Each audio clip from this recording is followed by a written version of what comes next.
I'm Emily, a 32-year-old working mom. I just got married to Alexander, who was my classmate in college.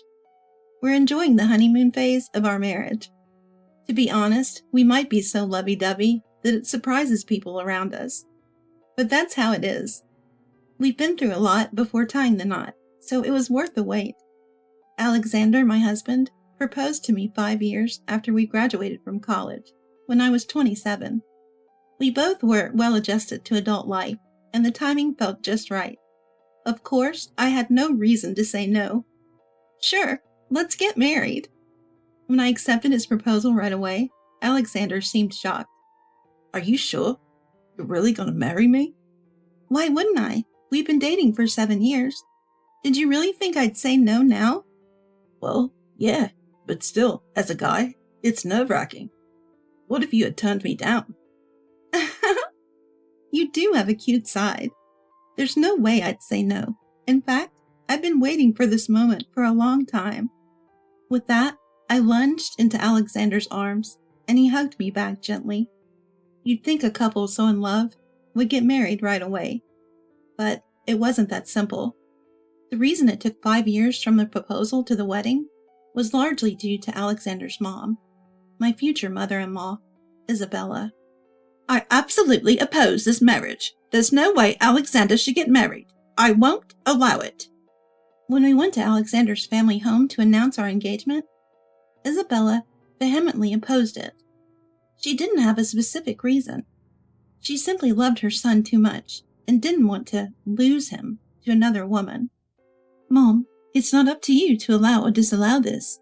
Alexander wants to get married, and you should show respect for his decision. Alexander's sister Grace, now my sister-in-law, also supported us. Besides, Mom, you knew Emily and Alexander have been together for a long time. Emily has even visited our home multiple times. Grace had already moved out to start her own family, but she'd come back home for summer vacations and New Year's celebrations, so we'd met a few times. You knew I'd get married someday, right, Mom? Thinking you'll marry eventually and rushing into it are two different things. Once you're married, it's not so easy to just break up, you know? As if thinking about breaking up is any consolation. Anyway, I oppose this marriage. If you're dead set on it, do it in front of my tombstone. With Mom saying that, neither Alexander nor I could push forward with marriage against her wishes. To be honest, for a split second, we considered actually getting married in front of her tombstone. 5 years later, thanks to our relentless persuasion and some help from my father-in-law, William, and Grace, we finally got the green light for marriage. The joy of actually being able to tie the knot felt so much greater because of the challenges we faced. Now we can be affectionate without a care in the world, and I can say yes to romantic moments anytime. The only thing casting a shadow on this newlywed bliss is the upcoming holiday. We were on our honeymoon during the summer, so we didn't visit my in-laws' house. That's why Isabella has been hounding me to come to this holiday. Should I just go by myself? Emily might feel awkward.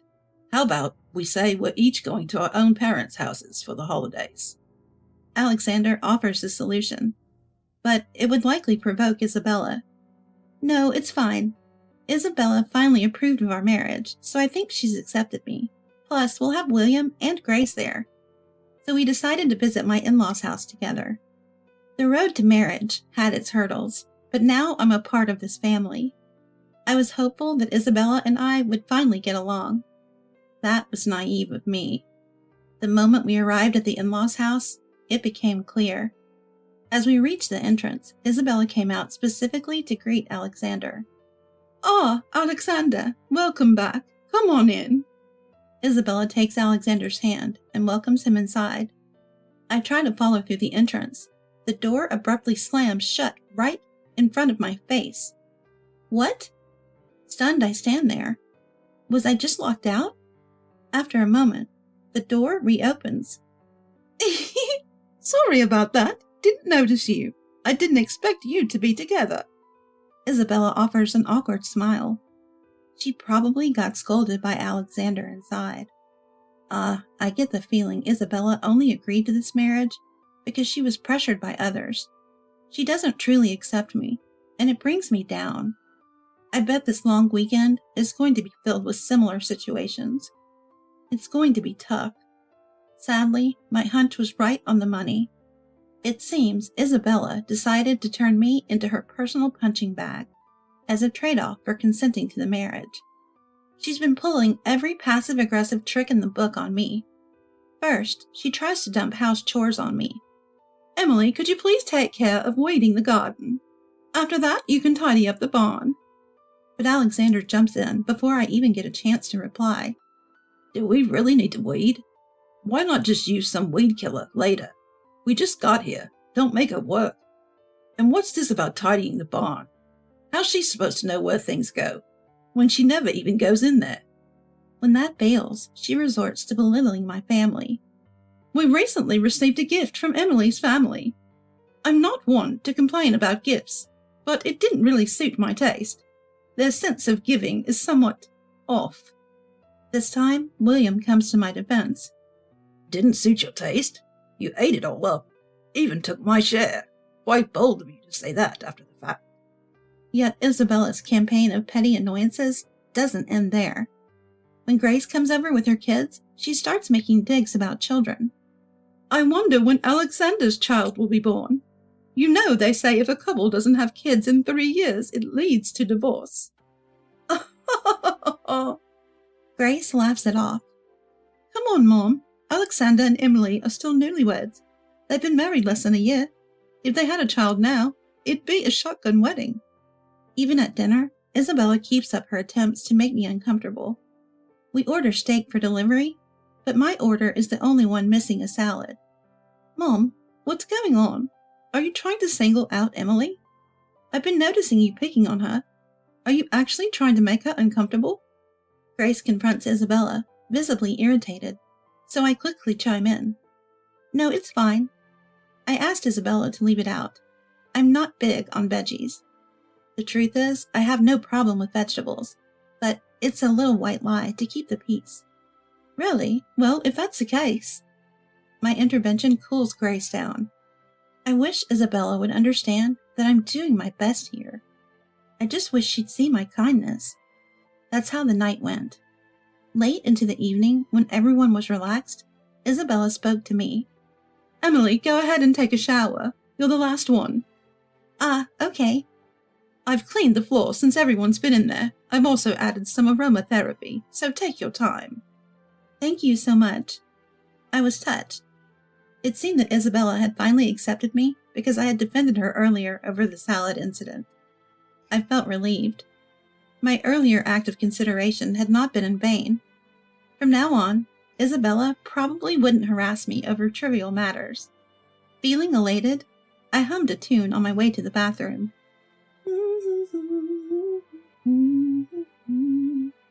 But the moment I opened the bathroom door, I was taken aback. Ugh, it stinks. The room was filled with the pungent smell of bleach. What is this? I quickly opened the window. It appeared that bleach had not only been spread on the walls and floor, but also applied to the shower. The aromatherapy oils had mixed with the bleach, creating a terrible smell. And it hurt my eyes, too. With the window wide open, I took a cold shower in the chilly bathroom. I was freezing. This can't be another prank. She must have forgotten to rinse the bleach when cleaning the bathroom. It has to be that. Still smelling a faint scent of bleach, I reassured myself while scrubbing with a sponge. I didn't want to believe that Isabella had intentionally smeared bleach in the shower, especially after feeling grateful to her earlier. After exiting the bathroom, I asked her, Isabella, the bathroom had a strong smell of bleach. Did you forget to rinse it? Oh, wasn't that the aroma? I splurged on an expensive foreign brand, so maybe it smells different than the American ones. With that explanation, I had no choice but to believe her. Is that so? Isabella must have gotten confused between aroma oils and bleach because of her age. She had gone out of her way to clean the bathroom for me. I wanted to interpret it in a positive light, so I decided not to press the issue further and tried to forget it as some mistake. However, it was wishful thinking on my part. It seemed Isabella assumed she could get away with anything concerning her daughter-in-law, since I hadn't said anything. The next day, I was out for a walk in the neighborhood around my in-laws' house when it suddenly started to pour. Without an umbrella, I panicked. Rushing back to my in-laws' house, Isabella yelled, "Oh my goodness, you're soaked! Take a shower, you'll catch a cold." I was touched once again by Isabella's kindness as she showed concern for my well-being. "Thank you." "I'll get the bathroom ready right away." Isabella darted into the bathroom. After a few moments, she let me know it was ready, so I headed that way. But then, I was taken aback again. It smells again. The bathroom was once again filled with the odor of bleach. There I stood, in utter disbelief, wearing nothing. 2 days in a row now. There's no more room for doubt. Isabella had intentionally doused the place with bleach, knowing I would shower. The idea that Isabella was looking out for me was a joke. I felt foolish for having thought so, though reluctantly agreeing to marriage due to societal pressure. It became clear that Isabella never accepted me. So I thought to myself, should I just silently endure her harassment? Absolutely not. Should I confront Isabella and kick off a fight? That's one way, but I had a better idea. Let's declare war in a way that really gets to Isabella, the mom who loves her son so much. Wrapping just in a bath towel around me, I walked out of the bathroom toward the living room. "What? Emily, what are you wearing?" Ignoring Isabella's shocked expression, I turned to Alexander, who was sitting nearby. "Alexander, want to shower together?" "Huh? Together?" He seemed surprised by my scant attire, but even more by my suggestion. "Yeah, we always shower together, don't we?" Well, yes, but this is my parents' house, so." Alexander hesitated, mindful of his parents, but I went all in, seducing him with my eyes. "Alexander, you're always saying how you want to do this and that in the bathroom, right? This one is larger than ours. Maybe we can be bolder in a new setting." His throat audibly gulped, just as I'd planned. "How indecent, right in front of us." "Well, we can't help it. We're newlyweds. So, Alexander, what will it be? Better hurry, or I'll start showering without you." With that, I turned and headed back to the bathroom. As expected, a delighted Alexander followed. "Wow, Emily, you're pretty daring. This is kind of exciting." Sorry to get his hopes up, but this was merely a ploy to get him into the bathroom. Realizing this, Isabella rushed to stop Alexander. "Wait, don't go into the bathroom." But it was already too late. As soon as Alexander came into the dressing room, I swung the bathroom door wide open. Immediately, Alexander was hit with the strong smell of bleach emanating from the bathroom. "What is this stench?" Grimacing from the eye-watering smell, I spoke as calmly as I could muster. "It's a gift from Isabella. Seems like she's diffusing some more of that expensive aroma oil for us. Turns out this foreign stuff smells like bleach. Who knew?" "What are you talking about, Mom? What's going on here?" Alexander stormed back into the living room and confronted Isabella. "Why is there bleach instead of aroma oil? Have you lost your mind? Or is this on purpose?" I didn't." "If someone accidentally drank that shower water or got it in their eyes, do you know how dangerous that would be? Are you trying to make me sick, Mom?" Pressed by Alexander's stern questioning, Isabella let it slip. "No, I never intended to make Alexander sick. I didn't think he would be the one using it." "What, so if Emily used it and got sick, that would have been fine?" Isabella caught herself too late and covered her mouth, but the damage was done. "I suspected as much. This was targeted harassment against Emily, wasn't it? You're willing to make her sick just because you dislike her." "I didn't mean." Isabella tried to excuse herself, but I interrupted. "The truth is, there was bleach in it yesterday, too. I got rid of it without saying anything." "What?" Not just Alexander, but William and Grace were also shocked by my revelation. I thought I could keep quiet if it meant calming Isabella down. She's so fond of Alexander. I get that she might not like me for marrying him, I believed that she'd come around eventually, but I guess that's not going to happen. I let it all out. Mom, this is disgraceful. Emily's such a kind person, and yet you harass her like this. We won't be coming back to this house. We're cutting ties with you, Mom. What? Cut ties? Isabella, who adored her son, was stunned. You can't be serious. Of course I am. I can't bring my wife back to a home where she's being harmed. What if our future children face the same harm? I will do whatever it takes to eliminate the risks and protect my wife and future children.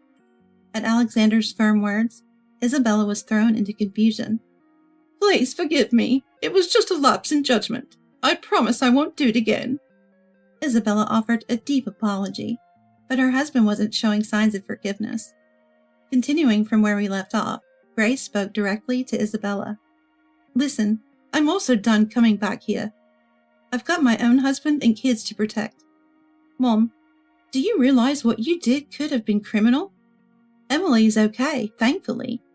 But what you were planning on doing if something happened?